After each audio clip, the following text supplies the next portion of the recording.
Hello friend, bye. मैं पवन कुमार गौर,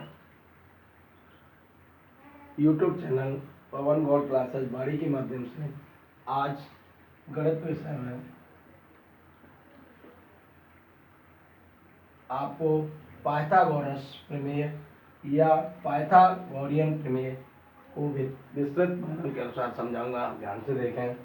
तो प्रिय विद्यार्थियों, पाइथागोरस प्रमेय पाइथागोरस नामक एक वैज्ञानिक ने दी और उन्होंने त्रिभुज पर सर्च की तो उन्होंने बताया कि यदि समकोण त्रिभुज के कर्ण पर बना हुआ वर्ग, अर्थात जो बड़ी भुजा होती है वो समकोण त्रिभुज में सबसे बड़ी भुजा होती है कर्ण, तो समकोण त्रिभुज के कर्ण पर बना हुआ वर्ग शेष दोनों भुजाओं पर बने वर्गों के क्षेत्रफल के बराबर होता है। तो मित्रों, मैं यहाँ आपको समझाने की दृष्टि से एक समकोण त्रिभुज बनाता हूँ। त्रिभुज कोणों के आधार पर तीन प्रकार के होते हैं। नंबर 1 न्यून कोण, नंबर 2 समकोण और नंबर 3 अधिकोण त्रिभुज। तो 90 डिग्री से सभी छोटे कोणों को न्यून कोण त्रिभुज कहते हैं और ऐसा त्रिभुज जिसका एक कोण 90 डिग्री का हो वो समकोण त्रिभुज कहलाता है और ऐसा त्रिभुज जिसका एक कोण 180 डिग्री से बड़ा हो वो अधिकोण त्रिभुज कहलाता है। मित्रों, यहाँ हम समकोण त्रिभुज की बात कर रहे हैं। ये त्रिभुज है समकोण जिसका एक कोण 90 डिग्री का है। तो समकोण त्रिभुज पर 90 डिग्री के सामने अब हम भुजा पहचानना सिखा रहे हैं। पहले 90 डिग्री के ठीक सामने मैंने त्रिभुज का नाम दे दिया है। ये त्रिभुज ए, बी और सी इसके नाम है। तो त्रिभुज के 90 डिग्री के ठीक सामने वाली भुजा को हम कर्ण कहते हैं। क्या कहते हैं? कर्ण। सबसे बड़ी भुजा होती है त्रिभुज में, ये सबसे बड़ी भुजा है। ये उससे छोटी भुजा होती है, इसको नीचे वाली भुजा को हम आधार कहते हैं। तो बच्चों, ये शेष भुजा बची खड़ी हुई है 90 के कोण पर खड़ी हुई है, इसलिए इसका नाम लंब कहते हैं। इसको लंब के नाम से जाना जाता है। तो उस पाइथागोरस नामक वैज्ञानिक ने बताया कि अगर हम जिस कर्ण पर एक वर्ग बनाए और एक इस पर वर्ग बनाए और इस वर्ग को हम जैसे बना देते हैं, तो ऐसा हमने इस भुजा पे एक वर्ग बना दिया।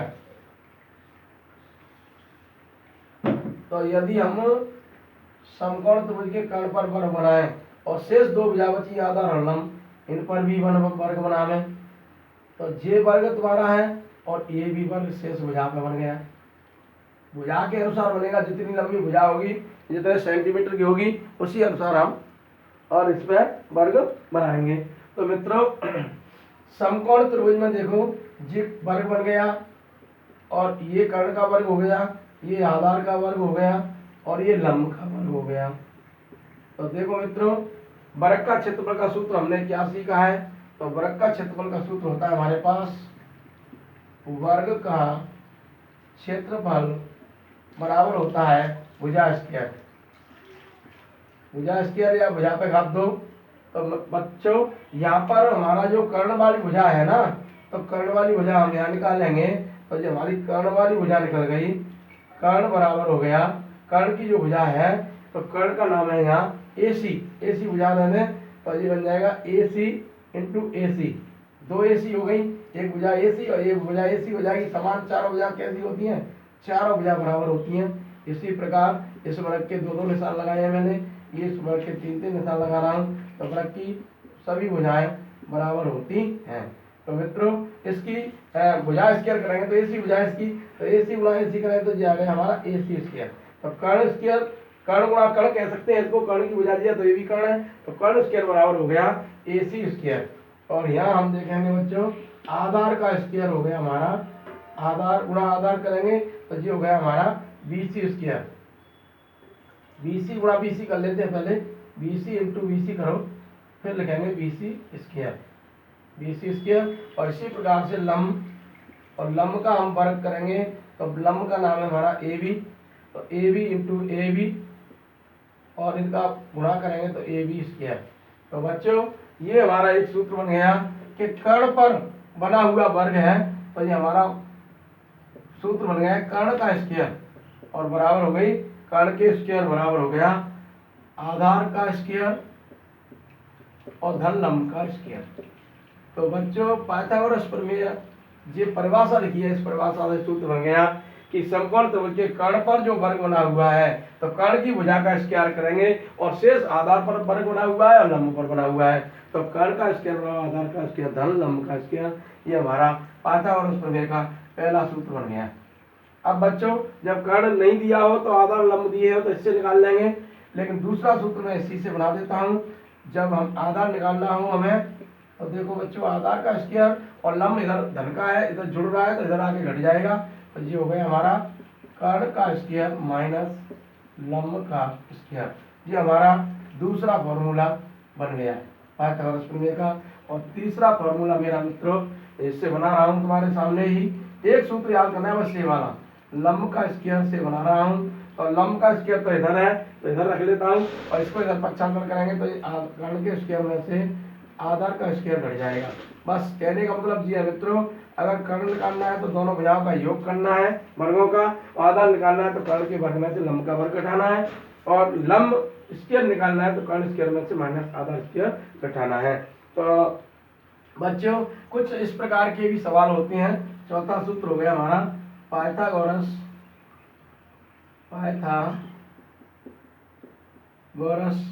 ट्रिक।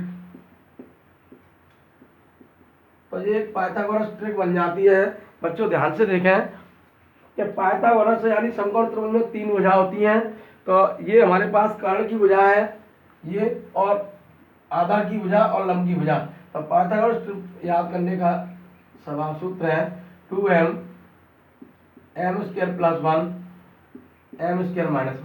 इस प्रकार से एक सूत्र आपका ये हो गया। पाइथागोरस में 3 संख्या है आधार लंब कर्ण, तो इनमें से सबसे बड़ी भुजा ये होगी बीच वाली, ये तो तुम्हारा कर्ण हो जाएगा, और सबसे छोटी भुजा ये 2 बची हैं, इनमें से एक लंब हो जाएगा और एक आधार हो जाएगा। मित्रों ये आपस में आधार और लंब बदल सकते हैं लेकिन कर्ण नहीं बदल सकता, कर्ण तो हमेशा ये बड़ी संख्या रहेगी। तो इस प्रकार से पाइथागोरस ट्रिप्लेक्स बनेगी। अब मैं आपको सूत्रों को सवालों को हल करके बताता हूँ पाइथागोरस के बारे में। तो उदाहरण देता हूँ मैं आपके सामने, तो बच्चों ध्यान से देखें। उदाहरण नंबर फर्स्ट, मैं सभी प्रकार के एक उदाहरण लूंगा, आप ध्यान से देखें। ऐसे आ जाता है परीक्षा में कि त्रिभुज पी क्यू आर में, अब त्रिभुज पी क्यू आर में कोण क्यू बराबर 90 डिग्री है तथा, मैं सवाल लिख के बता रहा हूँ, तथा इसमें दी है पी क्यू बराबर 2 cm और क्यू आर बराबर 3 cm है। तो पी आर ज्ञात कीजिए, पी आर ज्ञात कीजिए। यहाँ मैंने प्रश्नवाचक चिन्ह लगा दिया है जो ज्ञात करनी है। तो मित्रों हम इसको करेंगे तो पहले हम एक चित्र बनाएंगे छोटा सा, जरूरी नहीं है कि ये नाप से बनाया जाए, ये कच्चा चित्र है। और क्यू कोण समकोण दिया है इसलिए हमको यहाँ तो क्यू लिखनी है, यहाँ से पी क्यू आर लिखेंगे मित्रों। अब हमको दिया उस भुजा को लिख लेंगे, 90 डिग्री का कोण दिया है और पी क्यू भुजा दी है 2 सेमी की, और ये दी है नीचे वाली क्यू आर 3 सेमी की, और ये भुजा हमको ज्ञात करनी है। तो मित्रों यह कर्ण का नाम हो गया। 90 के सामने कर्ण होती है तो अर्थात हमको कर्ण ज्ञात करना है। तो मित्रों अगर हमको सूत्र आता है तो हम सीधे सीधे सूत्र लगाएंगे, कर्ण स्क्वायर बराबर आधार स्क्वायर धन लंब का स्क्वायर, धन लंब का स्क्वायर।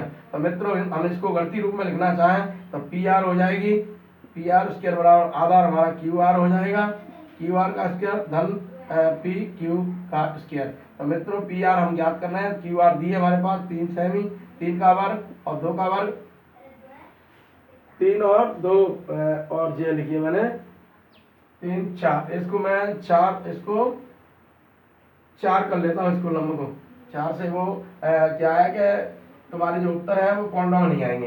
तो ये मैंने लंब 4 का कर लिया है, कोई दिक्कत नहीं। ये छोटी दिख रही है, ये बड़ी है, वो छोटी दिख रही है, कोई दिक्कत नहीं है। हम यहाँ 4 से करते हैं।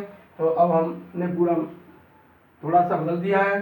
तो अब देखते हैं 3 का वर्ग होता है 9 और 4 का वर्ग 16 होता है मित्रों, होता उससे भी ज़्यादा था लेकिन पौंडों में आता, छोटे बच्चे नहीं समझ पाते। तो अब यहाँ इसको 9 6 को 9 और 16 को जोड़ेंगे तो हो जाएगा 25। तो पी आर बराबर, पी आर का स्क्वायर 25 आया है, तो पी आर बराबर हो जाएगा √25। तो मित्रों पी 25 का वर्गमूल होता है 5। तो मित्रों ये हमारी 5 cm की प्राप्त हो गई है। तो हमारा जो कर्ण है वो 5 cm प्राप्त हो गया है। इसी प्रकार से अब मैं पूरे तरीका से पूरे भाषा सवाल की नहीं लिखूंगा, और ऐसे भी आपको दे देते हैं परीक्षा में, चित्र बना के दे देंगे और चित्र में आप नाम लिख देंगे एक्स वाई जेड, ये बिंदु कुछ भी हो सकते हैं। ये 90 डिग्री का कोण ऐसे दे देंगे, 90 में नहीं लिखेंगे, और यहाँ जैसे वो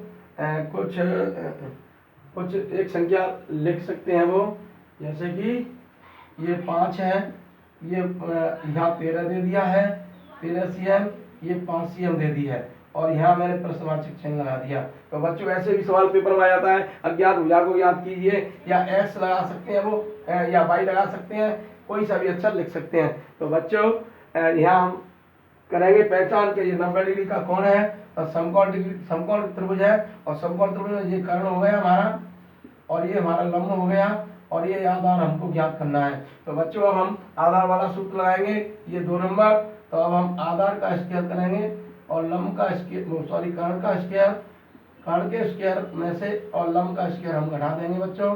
तो कर्ण का स्क्वायर हमारा 13 का वर्ग आ रहा है, और लंब हमारा 5 का वर्ग होगा। तो 13 का वर्ग होता है 13 13 169, ये याद नहीं हो तो कम से कम 25 तक याद कर लो। 13 का 13 से इंटू करेंगे तो 169 आएगा, 5 का 5 से गुणा करेंगे तो 25, तो ये 169 में 9 में से 5 गए तो 4, यहाँ भी 4 बचा, 144। तो यहाँ आधार का स्क्वायर था बच्चों, अब मैं केवल आधार लिख रहा हूँ, तो इसका स्क्वायर अंडर रूट में बदल जाएगा, उधर जाके, तो 144 का वर्गमूल होता है 12 cm। तो इस प्रकार से मित्रों ये 12 cm की भुजा निकल गई है, और हमारा उत्तर प्राप्त हो गया है। तो बच्चों पाइथागोरस प्रमेय के मैंने 2 तरह के सवाल इसमें बताए हैं, और ऐसे ही लंब का भी आप इस सूत्र से निकाल सकते हैं। तीसरा उदाहरण मैं लेता हूँ, पेपरों में ऐसे सवाल अत्यधिक आते हैं, जैसे कि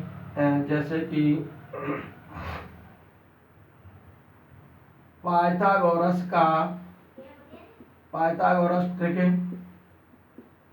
ट्रिक भी कह सकते हैं इसको, ट्रिक भी कह सकते हैं, ट्रिक कहते हैं ज्यादातर, और ट्रिक भी कर सकते हैं, तो ट्रिक भी लिख सकते हैं इसको, ट्रिक।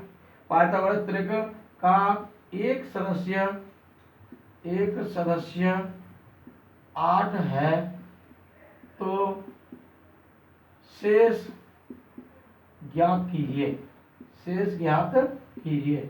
तो देखो मित्रों ऐसे सवाल कक्षा 8 में भी आए हैं, और प्रतियोगी परीक्षाओं में ऐसे सवाल बहुत आते हैं। जैसे आप कोई कंपटीशन वगैरह देते हैं तो उसमें आपके लिए बहुत इससे लाभ मिलेगा।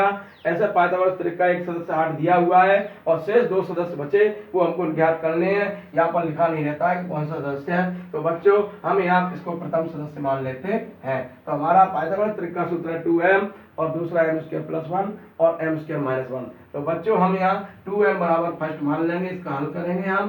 तो ये 2m बराबर हम 8 मान लेंगे, तो m बराबर 8/2, 2 का भाग देंगे तो 4, अर्थात हमें m का मान 4 प्राप्त हो गया है। m का मान 4 प्राप्त हो गया, तो हमारा पाइथागोरस प्रमेय का ये तो फर्स्ट सदस्य हो गया।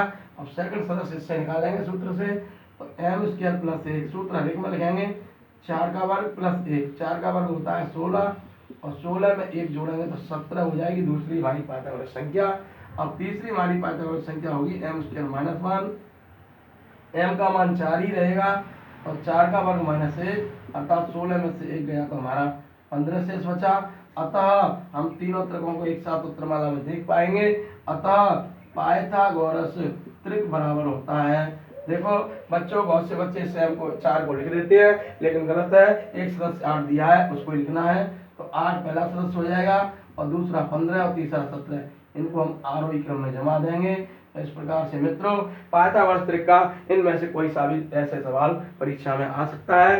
तो अगर आपको ये मेरे पूरे प्रश्न समझ में आ गए हैं, तो आप पाइथागोरस त्रिक के, या पाइथागोरस ट्रिप्लेक्स कहते हैं इसको अंग्रेजी में, तो आप इस प्रकार के किसी भी उदाहरण को और किसी भी प्रश्न को हल कर सकते हैं। ये सवालों के बीच में भी हल करने का काम आता है। तो मित्रों धन्यवाद, अगली वीडियो में फिर मिलेंगे। आप मेरे चैनल को लाइक और सब्सक्राइब करें। धन्यवाद।